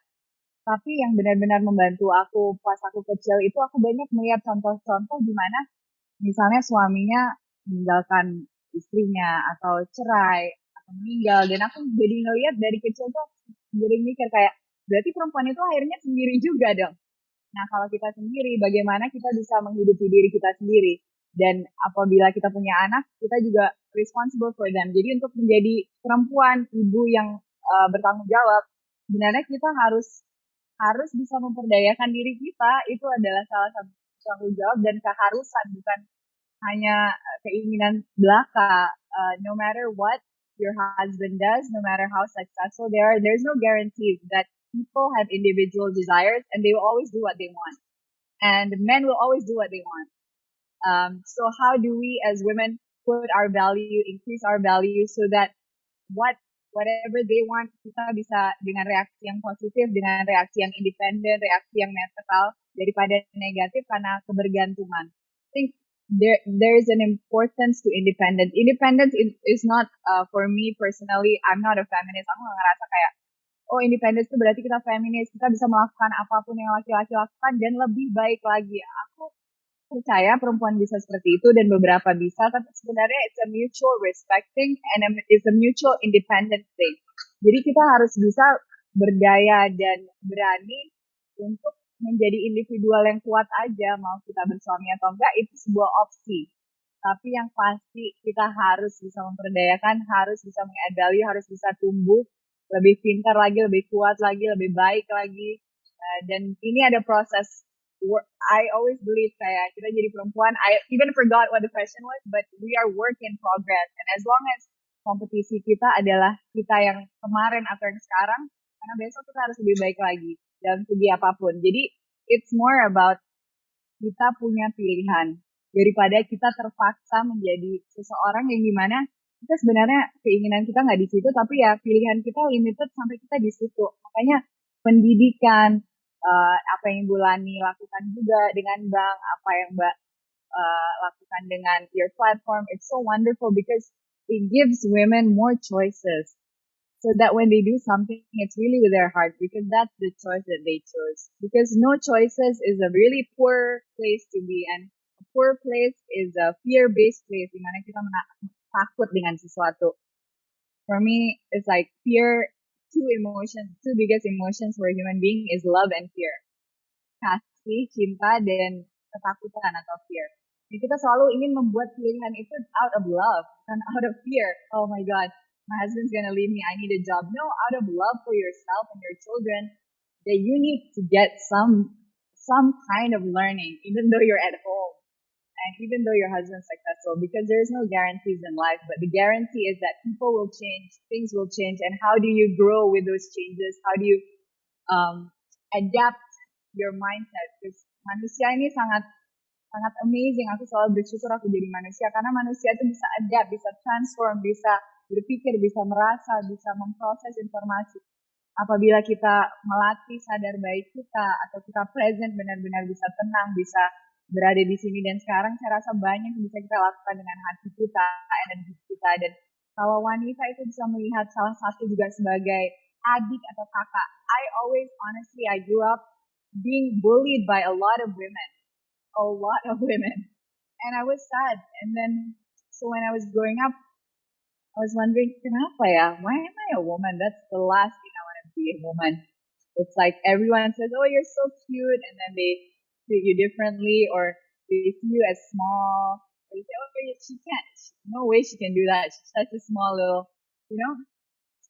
And I was like, wow, how sad. And then perempuan yang menjatuhkan perempuan lain gitu. Aku nggak ngerti juga. We're already so weak. We should get back together, see each other as sisters. So now, the only friends that I have yang aku bisa merasa bahwa itu adalah adik, like a sister vibe.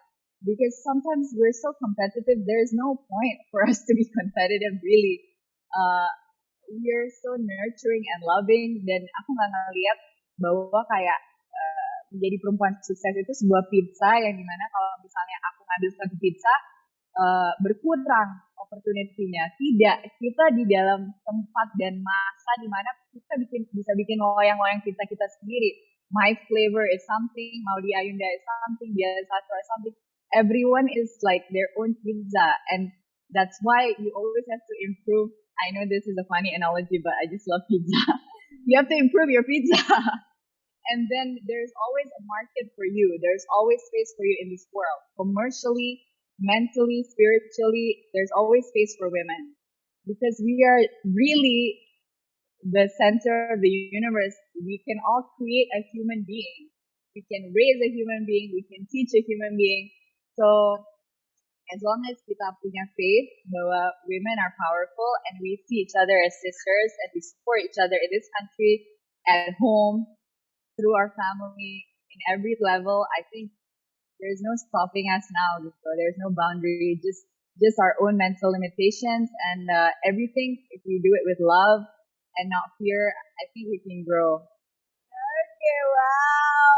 Tapi ternyata ya dari semangat yang besar tadi ketika kita sebagai perempuan tahu apa itu value kita dan ketika kita punya pilihan akhirnya kita bisa tumbuh menjadi seseorang yang mungkin kita pikir kita nggak bisa gitu. Nah tadi banyak sekali kata-kata kunci yang sudah disampaikan oleh Karalin bagaimana perempuan itu bisa berdaya, bisa berani, bisa berkarya. Mudah-mudahan tadi kata-kata kunci semuanya itu langsung nempel di otak kita dan nanti bisa kita aplikasikan untuk jalan kita ke depannya untuk mengejar mimpi-mimpi kita sebagai perempuan. Jangan mau kalah ya kita sebagai perempuan. Nah oke, karena saya yang kebanyakan nanya Bulani, Kaniki, dan Karalin. Jadi di sini saya mau memberikan kesempatan untuk teman-teman bertanya langsung kepada narasumber kita perempuan-perempuan hebat. Tapi sebelumnya saya juga mau mengingatkan kepada teman-teman, ingat untuk mengikuti acara ini sampai dengan berakhir karena kalian bisa mendapatkan kesempatan nih untuk coba minuman dan toast dari Cafe Sando Seraya. Kalau misalnya kalian pingin tahu kayak apa sih minuman dan toastnya, boleh di search dulu, sekarang pasti ngiler, aku jamin. Dan ini nanti 5 orang yang beruntung akan mendapatkan hampers ini kalau kalian nanti mengikuti acara ini sampai dengan selesai. Nah oke, langsung saja aku akan mulai membacakan pertanyaan-pertanyaannya di sesi Q&A ini untuk ketiga narasumber. Boleh ditampilkan pertanyaannya dan ini pertanyaannya juga sudah dikurasi oleh tim CIMB Niaga. Oke. Ini pertanyaan yang pertama untuk Kak Niki terlebih dahulu nih. Kak Niki, katanya Kak Niki pernah merasa down gak sih? Wah ini kayaknya masalah semua orang ya. Tapi Kak Niki sendiri pernah merasa down gak sih? Kalau pernah, gimana caranya untuk bangkit kembali? Silakan Kak Niki, bisa dijawab? Ini pertanyaan yang sebenarnya sering banget masuk di dalam Instagram aku, DM aku gitu. Gimana sih Kak caranya bangkit ketika pernah sih rasa insecure? Sosial media itu membuat kita aku dan mungkin juga perempuan-perempuan dan wanita lainnya itu sering banget mengalami rasa insecure. Karena kenapa? Karena dengan sosial media kita terbiasa untuk membandingkan achievement, kita biasa untuk membandingkan satu hal dengan hal lainnya gitu. Kalau ditanya aku pernah down itu pernah gitu. Pernah banget, apalagi kalau misalnya terkait dengan pekerjaan gitu.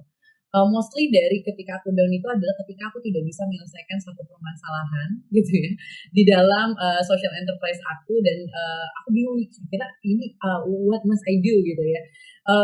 Satu hal yang aku lakukan adalah biasanya I really need the time for myself gitu. Kalau yang sekarang orang anak-anak zaman jigem gitu ya, anak-anak zaman now itu terkenal adalah dengan me time atau healing time gitu ya. Tapi aku lebih sukanya adalah me time. Aku melakukan pekerjaan-pekerjaan atau hobi-hobi yang biasa aku suka lakukan gitu. Jadi biasanya kalau misalnya udah cukup down gitu ya, aku mendengarkan lagu BTS karena aku sangat suka BTS. Kemudian aku nonton Korea. Ataupun aku berolahraga gitu. Jadi aku Muay Thai dan juga aku golf. Jadi itu adalah momen-momen di mana aku really thinking about me gitu. Walaupun kalau misalnya udah stres banget atau burnout banget gitu, biasanya itu pagi-pagi atau sebelum tidur aku meditate gitu. Jadi a lot of things yang sebenarnya bisa kita lakukan ketika kita down, asal ini satu hal yang mungkin kita lupa, bagaimana kita paham dengan diri kita gitu. Jadi kadang kalau misalnya kita ngomong tips and trick cara kita bangkit ketika kita down itu banyak banget ya kalau misalnya kita cari di internet. Tapi satu hal yang kita lupa adalah bagaimana sebenarnya kita paham dengan diri kita. Gitu. Kita paham dulu sebenarnya apa sih yang karena yang paling memahami diri kita tuh diri kita sendiri gitu. Jadi apapun yang kita lakukan ketika kita down itu pasti tentunya berbeda antara aku Bulani dan antara aku dengan Kak Arin. Tapi satu hal yang aku lakukan adalah aku melakukan suatu hal yang me time ini untuk aku beneran feeling yang membuat feeling bahwa ini nih diri aku dan semua balik lagi adalah ketika aku harus balik lagi ke kegiatan aku yang biasa aku lakukan sehari-hari, itu aku selalu mulai kembali untuk menulis gitu. Jadi ketika aku down, aku menulis kembali impian-impian yang sebenarnya ingin aku raih gitu. Jadi journaling, writing, reading gitu. Jadi itu hal-hal yang ketika aku down, aku lihat lagi apa sih sebenarnya what is my dreams sampai aku beneran harus balik lagi. Apa sih sebenarnya pengen aku achieve yang membuat aku harus balik lagi gitu. Jadi itu sih karena kalau aku kasih tips and trick gitu ya pasti semuanya itu variabel gitu karena tentunya antara apa yang aku lakukan dengan Karalin lakukan dengan Bulani dengan Kak Putri itu pasti tentunya berbeda-beda. Tapi satu hal sebenarnya yang paling penting adalah bagaimana kita sebenarnya paham dulu sama diri kita sendiri. Siapa sih sebenarnya diri kita? That's the point. Gitu.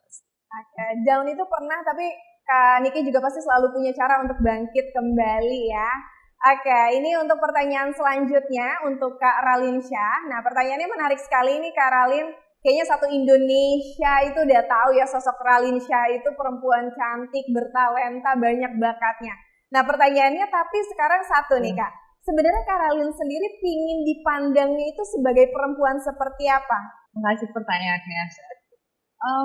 Sebenarnya saya ingin dipandang sebagai work in progress saja. Seorang wanita yang coba untuk menjadi lebih baik tiap hari. Dimana saya mulai di titik yang saya mulai dan pada akhirnya saya juga nggak tahu ujungnya kemana. Tapi setiap hari itu saya membuat decision dengan hati saya, dengan pemikiran saya pada saat itu dan kumulatif ke depannya. Ya menurut saya public image itu dibentuk dengan pilihan-pilihan kecil yang kita lakukan tiap hari sebagai manusia biasa. Tapi mungkin dengan saya atau beberapa perempuan yang juga banyak dilihat, banyak ditiru, mungkin banyak mata yang melihat ke kita, tapi pada ujungnya cara kita ingin dipandang itu adalah menurut aku ingin orang memandang aku sebagai seseorang yang otentik, yang benar-benar kayak ya ini aku gitu, nggak usah terlalu berpura-pura menjadi seseorang karena memang kadang-kadang aku ada kelemahan juga, kadang-kadang aku ada pemikiran yang brilian, kadang-kadang aku ada pemikiran yang salah dan itu fine-fine aja dan orang harus tahu itu dengan kita lebih otentik dan kita jujur, wanita-wanita lain juga bisa punya permission atau bisa merasa bahwa mereka juga bisa jujur dengan keberadaan mereka, dengan realitas kehidupan mereka. Itu sangat penting untuk kita jadi perempuan, untuk menjadi sister itu kita harus bisa berani untuk jadi vulnerable. Dan kadang-kadang saya juga heran dan pastinya saya senang, tapi heran juga kayak, wow, people think I'm so invincible, but actually I'm not. I mean, I'm just learning like everyone else.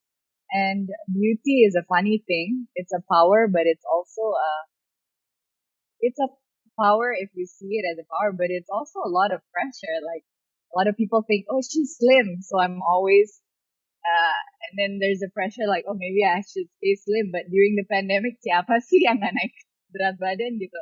Dan it's a pressure because the photos, like aku nggak mau lah ngedit badan aku tiba-tiba kelihatan lebih kurus dari aku gitu. So I have the same insecurity seperti banyak wanita dan aku ingin orang memandang aku sebagai seorang yang real aja gitu. Nomor satu dan nomor dua, menjadi perempuan yang cantik, quote unquote cantik gitu. Itu tuh sangat ini ya, karena kita cantik dalam segi perspektif yang dibentuk oleh media. Yang dibentuk oleh media cantik itu kan cuma 1% dari wanita-wanita yang ada di luar sana yang jauh lebih hebat by the way. so many people know Kendall Jenner, tapi sebenarnya ada wanita-wanita yang badannya nggak kayak gitu dan melakukan seabrek hal-hal yang lebih berguna buat dunia ini, tapi attentionnya nggak di situ. Karena itu dia perspektif yang kita pakai di dunia ini, kacamata yang kita lihat ini adalah lewat kacamata laki-laki, dan laki-laki are, I don't know how open this talk show is, but they're very sex oriented. And so that's the media's view of someone cantik. So what I want to change, if I can, is like I want to grow old gracefully without the Botox, without fillers, if I can, if I'm secure enough, so that other women can see oh, aging woman looks like this, gitu. I might change my mind, tapi aku akan berubah pikiran. I don't know, but untuk sekarang kayak ini gak realistis lah. I mean, I'm 37. It's like it's hard for me to look like 25. Cuman kayak misalnya dating queen itu role-nya kan untuk seorang yang 25 years old.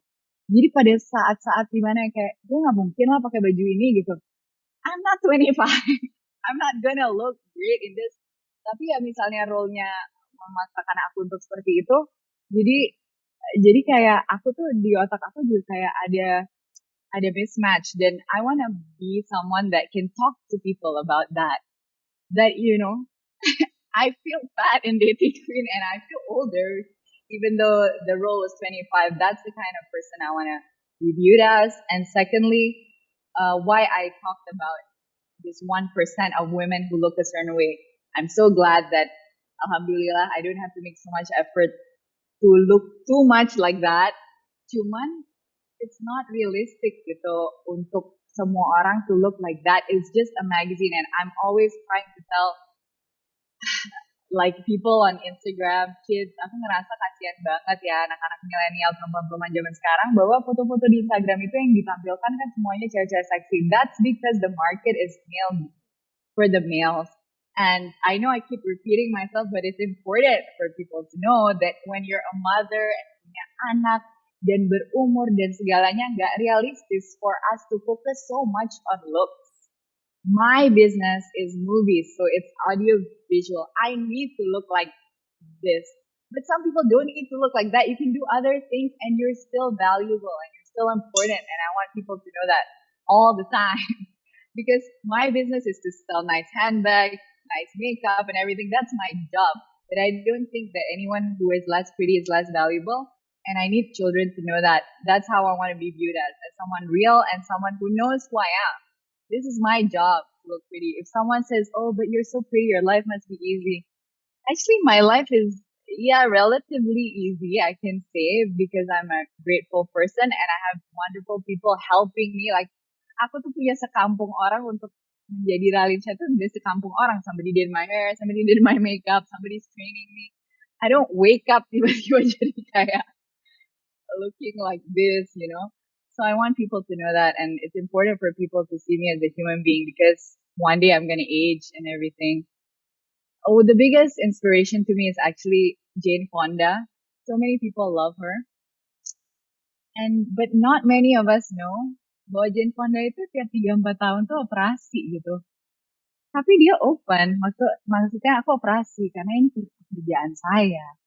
Jadi saya rasa untuk wanita-wanita yang pintar, kita semua yang berkapasitas ini untuk menaruh so much effort untuk cantik, untuk laki-laki, itu benar-benar disproportionate lah to the impact that kita bisa create. Tapi that's the world that it's a visual world, and it's important for us to keep up appearances if we feel that's important, but we shouldn't make it so important sampai kita tuh kayak nggak secure tentang diri kita, karena sebenarnya jauh lebih baik tuh seseorang yang bisa tahu gitu balancing itu penting gitu.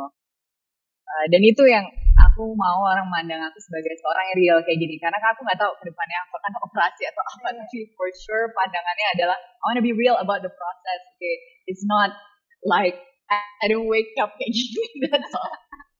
Tapi aku yakin Kak Ralin kalau misalnya bangun juga masih cantik kok Kak, kalau misalnya nggak pakai makeup juga.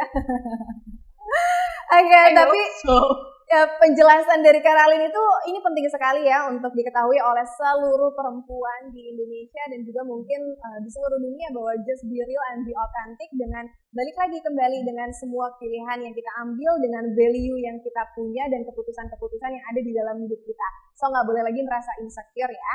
Nah, tadi keren sekali jawaban dari Karalin itu menunjukkan bagaimana realitas sekarang yang ada di dunia ini gitu. Bagaimana teknologi juga membangun persepsi-persepsi tentang cantik itu seperti apa. Jadi itu juga mindset yang harus dihilangkan dari pikiran kita semua ya bahwa cantik itu harus seperti A, B, C, dan D. So, thank you so much Karalin. Tadi jawabannya sangat memuaskan sekali untuk kita semua. Untuk pertanyaan selanjutnya, ini untuk Ibu Lani. Dan kebetulan saya juga penasaran sekali sama jawaban dari Ibu Lani. Nih Bu, Ibu Lani ini kan sebagai seorang pemimpin perempuan. Nah kira-kira Bu challenge-nya itu apa aja sih Bu sebagai seorang pemimpin perempuan? Dan apakah Ibu Lani pernah merasa demotivasi dalam memimpin? Serta bagaimana solusi Ibu untuk mengembalikan semangat Ibu dalam memimpin? Silakan Ibu bisa langsung dijawab. Oke. Kalau challenge secara langsung, misalkan personally in overall, saya nggak pernah merasa didiskriminasi. Ya, tapi again satu hal adalah kitanya sendiri sebagai perempuan kita juga harus pede juga sih. Ya, kadang-kadang sering kali kita yang perempuannya yang suka nggak merasa pede sih. Ya, jadi mereka juga jadi lebih ke stereotip ya. Itu juga satu. Nah, kalau misalkan challenge yang lainnya memang betul, apalagi di industri financial di mana masih banyak didominasi terutama untuk top management dengan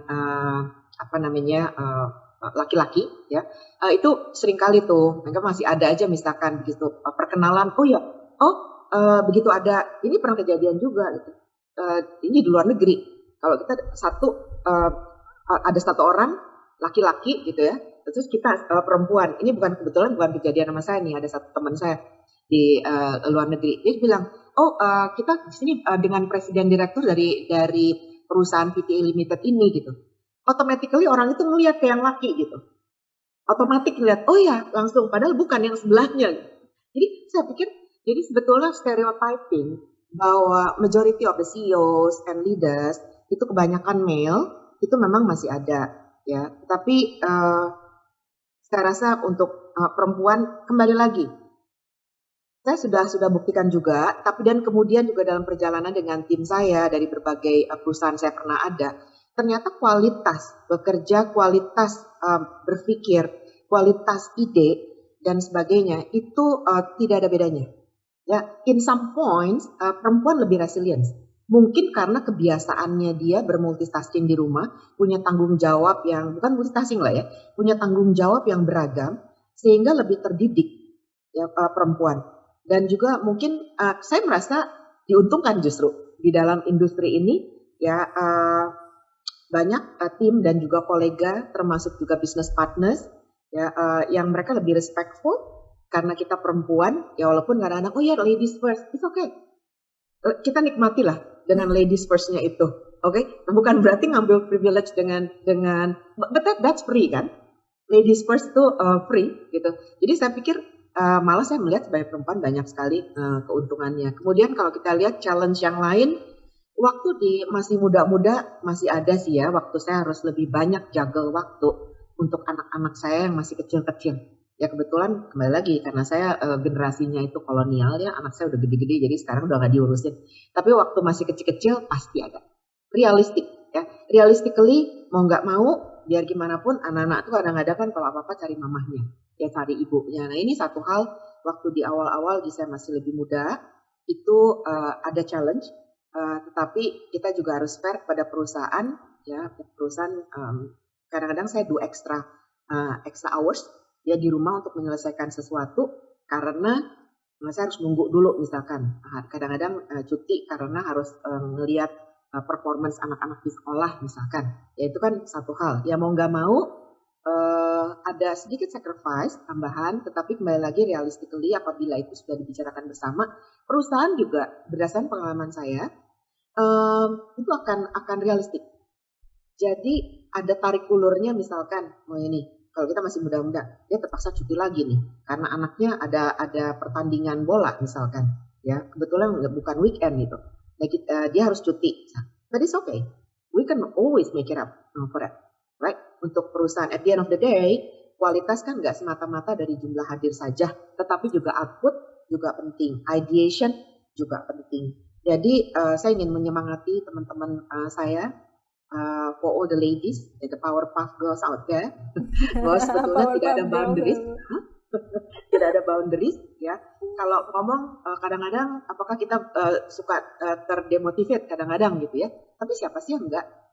Ya mau laki-laki, mau perempuan, anak kecil, orang tua, kadang-kadang juga ada. Jadi kembali lagi tadi saya juga senang tuh dengerin Mbak Ralin bilang kita harus genuine. Ya kita genuine, kita ini bukan Tuhan, nggak ada yang sempurna. Kadang-kadang kita ngerasa kesel, sebel, mau give up, ya kadang-kadang juga.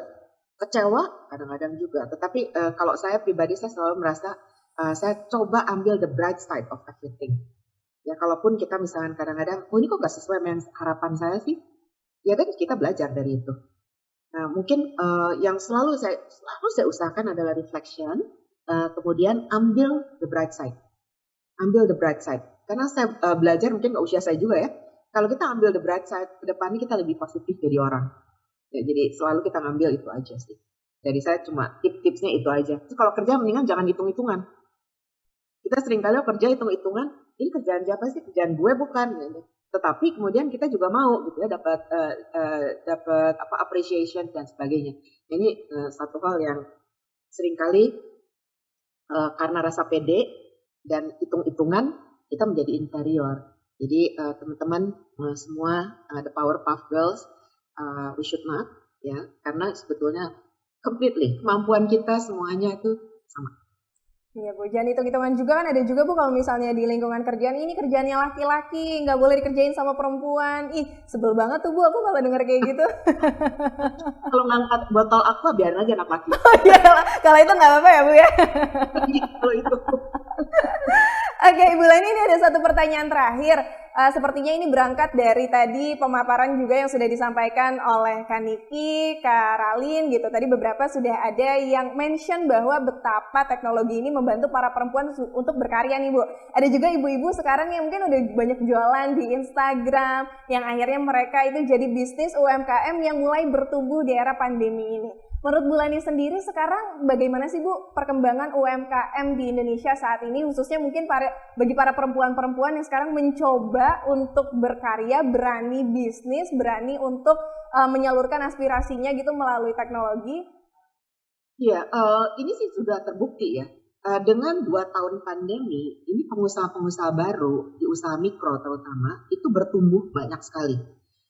Kalau lihat dari data terakhir, ini saya juga contekannya ya data terakhir. Memang betul bahwa penyumbang ya dunia usaha dari sisi UMKM terutama mikro itu justru mayoritas perempuan loh. Ya mungkin mereka menggunakan waktunya di rumah dengan lebih produktif dengan memanfaatkan digital ya, social media itu dimanfaatkan lebih positif. Bukan cuma untuk ngelihat gosip terbaru ya, tetapi juga digunakan untuk bisa mempunyai penghasilan tambahan. Datanya yang contekan yang saya punya, untuk usaha mikro aja, itu 52%-nya itu perempuan, mikro ya. Tapi kalau misalnya kita lihat usaha kecil, yang lebih tinggi sedikit daripada mikro, itu justru lebih banyak lagi. 65% itu adalah justru pelaku usahanya adalah perempuan. Nah, baru kalau kita lihat lebih ke atas lagi, yang menengah, nah itu mulai rada kecil tuh. Ya 34%. Dan memang kalau di top di atas rata-rata pemilik perusahaan masih banyak laki-laki. Tetapi kalau kita lihat dari populasi Indonesia sebetulnya lebih banyak di UMKM dan usaha mikro. Nah ini sebetulnya didominasi oleh perempuan. Ini kenyataan, bukan kata Lani Darmawan. Ini kenyataan. So maksudnya adalah reality ya, perempuan makin diberdayakan selama pandemi karena akses terhadap digitalisasi. Ya, dan nah teman-teman, para ibu-ibu di luar sana ya, kita manfaatkan. Ini adalah kesempatan ya bagi kita ya untuk bisa eksis sesuai dengan keinginan. Boundariesnya udah beda dari zaman dulu. Kebetulan anak-anak kita sekarang, kemarin juga 2 tahun ini ternyata saya juga belajar karena anak saya udah independen, jadi saya nggak pernah lihat lagi. Untuk yang punya anak-anak sekarang sekolahnya dari rumah. Ya dia tinggal kunciannya tuh di kamar kalau lagi sekolah kan. karena nggak boleh interaksi selama dia berapa jam untuk sekolah. Nah, ibunya bisa juga berusaha.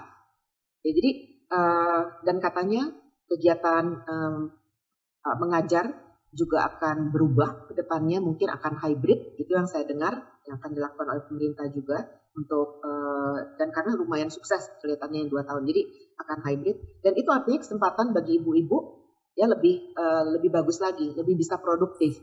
Kalau dulu mungkin harus ngantar anak sekolah, judul kafe, ya ke kafe ngobrol-ngobrol, gosip-gosip. Nah kalau sekarang anaknya juga sekolah di rumah, ya obrolan, bisa chatting, bisa segala macam di rumah juga sambil ngeliatin anak-anak, tapi juga bisa berusaha. Nah jadi saya rasa kedepannya kami melihat potential opportunities bagi women entrepreneurs, ya terutama di UMKM dan usaha mikro itu masih sangat tinggi, walaupun saat ini sudah mendominasi.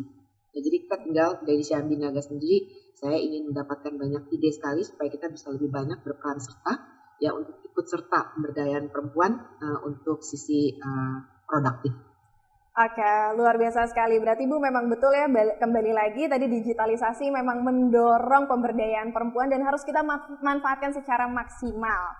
Nah, oke, sekarang sebelum kita mengakhiri acara di sesi talk show yang sebetulnya nggak pingin saya akhiri karena saya masih pingin ngobrol-ngobrol, tapi rasanya keterbatasan waktu harus memisahkan kita, nih Ibu Lani, Kak Niki, dan juga Kak Ralin. Sebelum itu boleh ya saya minta quote sedikit aja dari masing-masing narasumber ini untuk memberikan motivasi kepada teman-teman. Secara singkat dan jelas, silakan Kak Ralin. Start where you are, do what you can, use what you have. Jadi mulai dari sekarang dengan apa yang kita miliki, skill apa yang kita miliki. Oke, silakan Kak Niki. Kalau aku sama, ini adalah quote yang selalu aku sampaikan di setiap sharing session dan juga aku selalu ulang terus di Instagram aku, limitation is only a mindset. Jadi teman-teman, apapun keterbatasan kita is only a mindset. Jadi let's start to do the things that we believe, and it always start with a dream. Oke, terakhir sekarang silakan Ibu Lani. Ya, kalau menurut saya sih, saya sebenarnya tadinya mau mengambil yang Mbak Niki punya tuh, limitation is only a mindset. Sebab dari dulu saya juga percaya sekali sama itu ya. Tapi saya pikir adalah mari kita untuk para ibu di luar sana, there is no boundaries actually. Yang ada adalah apa yang kita inginkan. Ya kita capai bersama-sama. Oke, luar biasa. Teman-teman yang ada di studio juga boleh bantu tepuk tangan untuk ketiga perempuan hebat yang ada di sini. Luar biasa sekali. Hari ini 2 jam rasanya saya ini penuh dengan motivasi. Udah langsung 1 SKS menjadi perempuan berdaya. Ya, Bu Lani, Kak Niki, dan Kak Rarin. Sekali lagi terima kasih banyak, suatu kehormatan untuk saya bisa ada di sini berbincang-bincang dan berdiskusi bersama kalian semua. Dan karena ini merupakan momen yang sangat spesial sekali, jadi saya mau ajak perempuan-perempuan hebat ini untuk foto bersama. Silakan, kita akan foto 2 sesi. Untuk sesi yang pertama, boleh senyum dulu ya. Oke, 1, 2, 3. Oke, sesi yang kedua saya memohon dengan hormat Ibu Lani untuk memimpin gaya bebas, Ibu. Kira-kira gaya bebasnya seperti apa, Ibu? Kita akan ikut. Gaya bebasnya apa? Oh, yang gini aja deh. Oke, gini ya. Kebetulan Kak Niki juga suka BTS ya. Dua aksi soalnya. Yang satu adalah love. Tapi kedua adalah cuan. Cuan ya, love dan cuan. Oke, kita akan hitung ya. 1, 2, 3. Oke, dan sesi foto bersama ini juga sekaligus menutup acara sesi talk show kali ini. Luar biasa sekali. Dan saya mengucapkan terima kasih khusus kepada Ibu Lani, Kak Niki, Kak Ralin yang sudah berkenan untuk meluangkan waktu mau berdiskusi di sini, membagikan banyak sekali insight, wawasan, pengalaman, sehingga kita memiliki perspektif baru dan kita termotivasi untuk menjadi perempuan berdaya, berani, berkarya. Dan terima kasih juga kepada teman-teman yang sudah ikut berpartisipasi sampai dengan acaranya selesai. Mudah-mudahan apa-apa yang disampaikan bisa bermanfaat untuk kita semua dan kita jangan mau kalah ya sama perempuan-perempuan hebat ini. Mudah-mudahan 5, 10, 20 tahun lagi kita bisa lebih hebat dari ketiga perempuan ini. Amin ya rabbal alamin. Dan saya Suci Patia bersama ketiga narasumber. Mohon maaf bila ada salah kata. Sekali lagi mengucapkan terima kasih dan semoga kita dapat berjumpa lagi di acara CIMB selanjutnya. Wassalamualaikum warahmatullahi wabarakatuh dan sampai jumpa.